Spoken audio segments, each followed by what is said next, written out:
tortured ears, there sounds unceasingly a nightmare whirring and flapping, and a faint, distant baying as of some gigantic hound. It is not dream. It is not, I fear, even madness, for too much has already happened to give me these merciful doubts. St. John is a mangled corpse. I alone know why, and such is my knowledge that I am about to blow out my brains for fear I shall be mangled in the same way. Down unlit and illimitable corridors of eldritch fantasy sweeps the black, shapeless nemesis that drives me to self-annihilation. May heaven forgive the folly and morbidity which led us both to so monstrous a fate.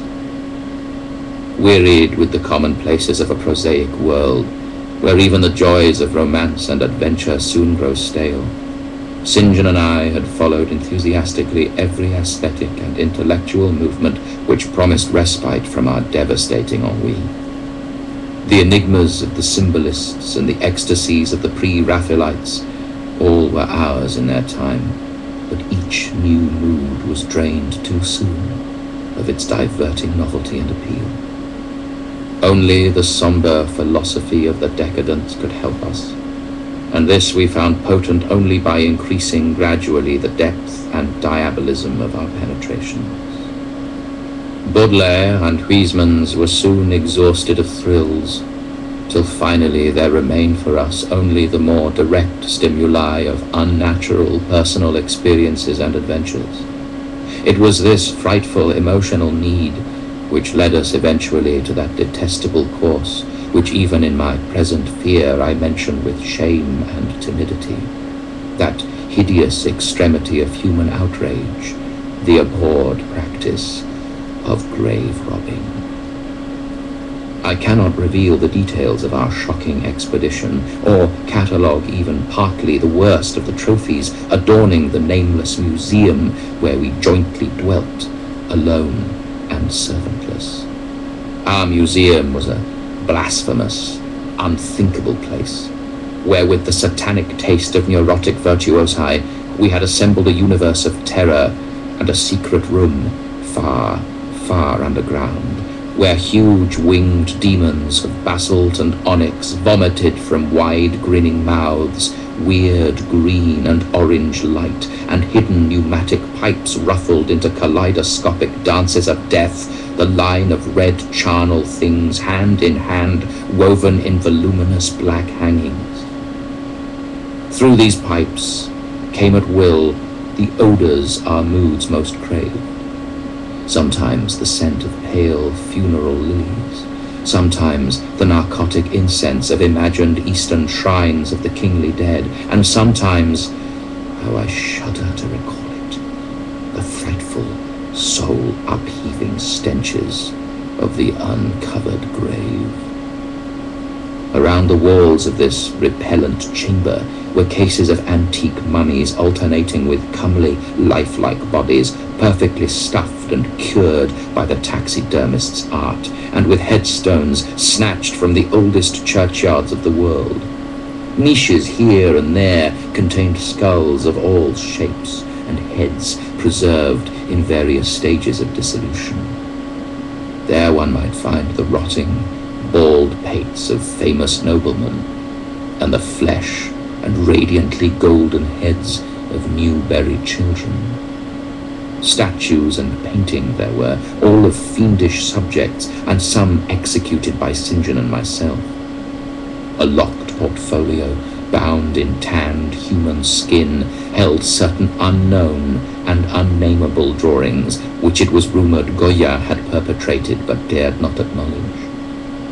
There were nauseous musical instruments, stringed, brass, woodwind, on which St. John and I sometimes produced dissonances of exquisite morbidity and cacodemoniacal ghastliness, whilst in a multitude of inlaid ebony cabinets reposed the most incredible and unimaginable variety of tomb loot ever assembled by human madness and perversity.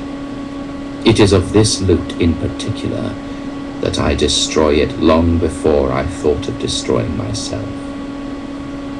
The predatory excursions on which we collected our unmentionable treasures were always artistically memorable events.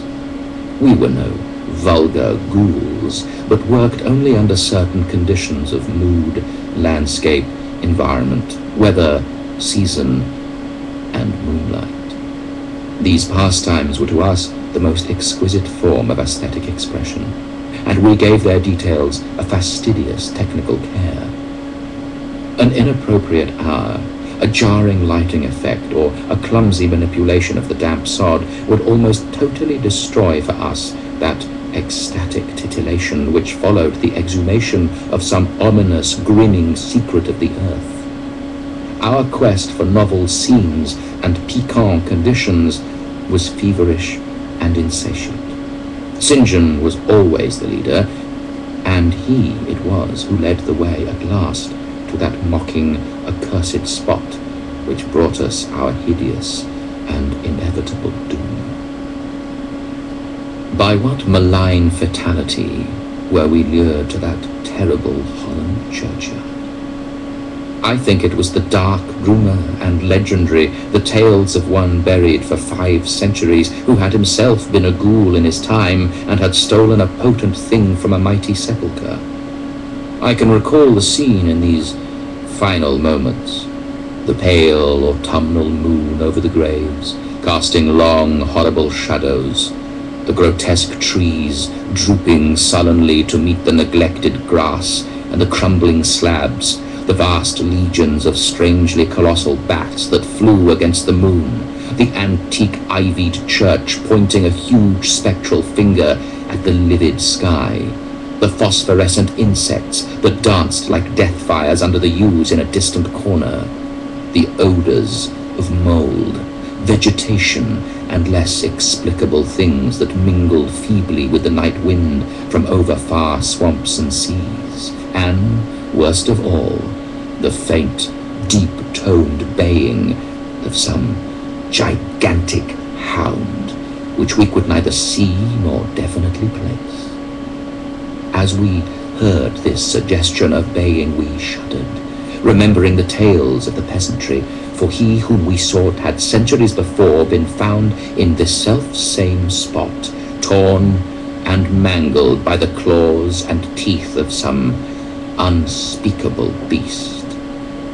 I remember how we delved in the ghoul's grave with our spades, and how we thrilled at the picture of ourselves, the grave, the pale watching moon, the horrible shadows, the grotesque trees, the titanic bats, the antique church, the dancing death fires, the sickening odors, the gently moaning night wind, and the strange, half-heard, directionless baying, of whose objective existence we could scarcely be sure.